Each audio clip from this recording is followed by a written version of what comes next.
So, guys, I am so sorry for the 2 day hiatus that I was on. I just had to take a little bit of a small break because, man, I've been pretty busy as of late.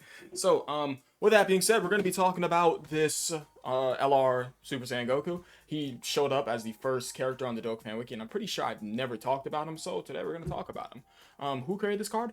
Okay, so it doesn't show create this card. Whoever created this card, shout out to you. Let me see his stats. Wow, 16,000 defense. Okay.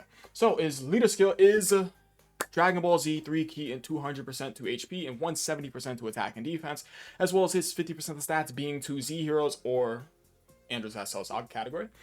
So Dragon Ball Z not having a category in Dokkan as of right now is kind of crazy, considering we have the superheroes category, which is pretty much the Dragon Ball Super category, and we do technically have DB Saga as a category. But if you really think about it, DB Saga is not actually it's not an accurate representation of what OG Dragon Ball is or was, because the DB Saga category in Dokkan, as you guys know, it only counts characters before the 23rd World Tournament, which I think is absolutely stupid. But yeah, that's just what I think, right? Because that's OG Dragon Ball. 23rd World Tournament and onward is included in OG Dragon Ball. So why is it not? Why are those characters not on the DB Saga category? It's literally for characters that are within Goku's youth. But hey, whatever. Anyways, for a Dragon Ball Z category in Dokkan, I don't understand why we don't have one. I mean, sure, whatever. Anyways, all right. So with an everlasting Ultra Z smile, I didn't read the title of his card. Super Saiyan Goku assists Z fighters. All right. So his 12 key. That being Fighters, Flurry, he stacks attack, gets 30% defense for one turn, has a 30% chance to stun, as well as giving Superclass allies 5% attack for one turn, so it's not self-excluded, cool. And his 18 key, that being Unleash Dragon Soul, he greatly stacks defense and gets 30% attack. Oh, well, excuse me, he doesn't get 30% attack. He's still stacking attack. Okay, that's nice. And he gives Superclass allies 5% attack for one turn, as well as giving it 38% defense for two turns. Wow, it's pretty good considering he's greatly stacking defense, as well as him getting that two-turn defensive buff. That's nice. Yeah. So that means his post super defense is going to be pretty damn nice. No? Granted, he's able to stack up to a sufficient amount. I would say so. Just off of his super attack effects alone, he's going to be a very strong option. If let's just go ahead and make believe that this is a card that is dropped tomorrow, he'd be a very strong option for festival battles because of his super attack effects. And his passive, that being every day is I, and then sparking, bro. That's a Shala reference. I think that's a Shala reference. That's dope. I know it's not a, and then we got the Unleash Dragon, so that's cool. Bonus points for that. Bonus points for that. Alright, activates interest animation upon entry. 59% attack for 3 turns when all allies are super class or on Z Heroes category. Okay, so a bonus attack buff for 3 turns. And 38% attack and defense, and performs a guaranteed super for 6 turns. That's nice, considering he's a stacker. That is good. Pretty good. Alright, and his base effects. 3 key and 195% attack and defense, as well as 38% damage reduction, as well as him performing an additional attack as a 70% chance to become a super attack. And he performs another additional attack that has a 50% chance to become a super attack. And for every superclass ally that is also on the Z Heroes or Andros Cell Saga category, 1 key, 18% attack, and 13% defense. And it's not self-excluded, okay? So that means he get like 6 key and whatever specific amounts of attack and defense he'd be getting for you having that full team of pretty much Z Heroes or Andros Cell Saga characters, whatever, which is more that you have on the team. That's nice. Certainly so. Yeah. Alright, so when receiving an attack, he counters normal attacks with tremendous power, and he has a 50% chance to nullify and counter super attacks with ferocious power. So he has a coin flip nullification. Okay. I mean, it's nice to have. It's nice to have. I can't hate on that. I can't. Counter unit with coin flip nullification. Okay. When attacking, he gets 21% damage reduction additionally, and he's effective against all types. Okay. Counter unit with no built-in crits. Interesting. When attacking with 17 or more key, he gets 100% attack and defense, which you really want. You really want that. Okay.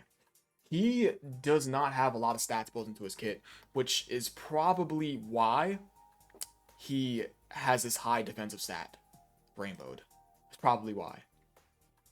As well as him being a stacking unit. Yeah. Him not having a lot of stats in his kit is Yeah, this is probably why this defensive stat, as well as him being a stacker, having this greatly stacking defense and his 2-turn defensive buff for all allies, basically, but well, excuse me, all allies, all super class allies within the turn, including himself. Yeah, that's one thing I noticed about this card. He doesn't have lots of stats in his kit, and that is because of his high defensive stat and him being a stacker. Yeah, he has no keeper keys obtained. All he has is damage reduction to fall back on. He's a counter unit that stacks with damage reduction with no built-in crit. I think I think if he had like, what can we get rid of here? I feel like something has to give here. Something has to give. I don't know. I can't put my finger on it, but let's continue reading the card. Active skill, instant transmission by guys, sacrifices 59% of HP, cannot be KO'd due to this. And he gets, for 1 turn, guaranteed dodge, intercepts all attacks from enemy attacks. And he nullifies all enemies' guarantee hit status effect for 1 turn. And he is rewarded with a guarantee super for the rest of the battle. I do like that, considering, again, he's a stacker. And it could be activated whenever HP is below 83% from the start of turn. In his link set, prepare for battle, Kamehameha, fierce battle, legendary power, Super Saiyan, Saiyan Warrior race, and Golden Warrior. Golden Warrior is such a shit link. But he has a very standard link set that makes a lot of sense. This link set, there's no problem with it because it is completely accurate to the card that is, that being this Super Saiyan Goku. So I have no problem with the link set. And he's on a lot of categories, which is very valuable. Extremes units, bro. Okay. He certainly is a slot 2. That's for sure. He certainly is a slot 2. And this guy is catered for the Festival of Battles. He's like a baby 10th year Vegito. He's like a baby 10th year Vegito. That's the vibes this card is giving me. Because he has the interception, as well as nullifying guaranteed hit effects. You know what's crazy? Don't you still get a counter off when you dodge? So around the end of the fight, let's say you're running this guy inside the Festival of Battles. Let's say he dropped, I don't know, today. Around the end of the battle for the Festival of Battles, this guy would be broken, bro. This guy is a very strong card for Festival of Battles. Because of this. He's giving me like tech. He's like tech Vegito. He's giving me tech Vegito vibes. He is. Like a baby tech Vegito. Yeah. Yeah, 100%. Only thing is that outside of the Festival of Battles, this guy is a slot 2, slot 3 unit 1000%. Even if then, I would say he probably wouldn't even want to be in slot 3 unless you're trying to get your rotations correct. But he is definitely a slot 2 because 38% damage reduction is not great. That is way too low. And if you factor in this card having only 195% attack and defense, as well as his stat boost for him having those specific category characters just on the team, including himself, it's not enough. It isn't. This guy gets completely just, he gets like slashed. And anything outside of the Festival of Battles, he gets destroyed. 10 million %. If he's sitting anywhere else, well, not slot 3, slot 2, but he's not slot 1. He's not. I mean, if he takes a super, 59% is 59% damage reduction. He's not. If he doesn't stack up enough, I mean, he does have that super attack nullification chance. He does, but it's a coin flip. It's nice to have though. He's good though. I would say he's certainly good. He's meant for a specific content that people are still struggling to beat. Yeah. He's meant for that specific content. 10 million %. And I would say that being the toughest fight in the game, that's good. Yeah. That's good that he's created for this specific content. Yeah. And if we're grading off of the basis of that, he's a god. But if not, if we're talking about overall viability for the entire game, he could get caught. I'd say he's good though. I'd say he's good. His only like negatives is he has low low stats. He has a lower amount, like he has a lower end of a stats inside his kit for his passive. But if you look past that, he can get what 4+ supers.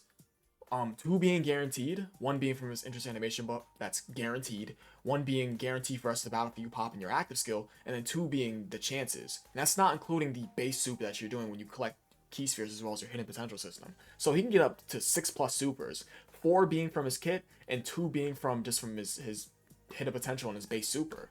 So 6+ supers, being a stacker that he is, him being a support type unit in both his 12 and 18 key super attack effects, him also having that coin flip nullification to fall back on, having that 59% damage reduction, him having the counters. But 2 things I will say is, A, he's a counter unit without built-in crit, which, if you're a counter unit, you have to have built-in crit. Because, let's just be 1,000% honest, guys, we're not building this guy full crit, right? We're not. In this day and age in Dokkan, these units get crazy amounts of crit inside their kit. That's crazy that rhymed. These counter units are getting crit. They are. So I'd probably replace that effective against all types with, like, I don't know, a 50% chance to crit. Boom. Yeah. Boom. I just replace it with that. That's an easy fix. And another thing is his low stats. But the thing is that I understand why he doesn't have too many stats in his kit, because he has a high defensive stat, and he is meant to be a stacker. But other than that, he's good.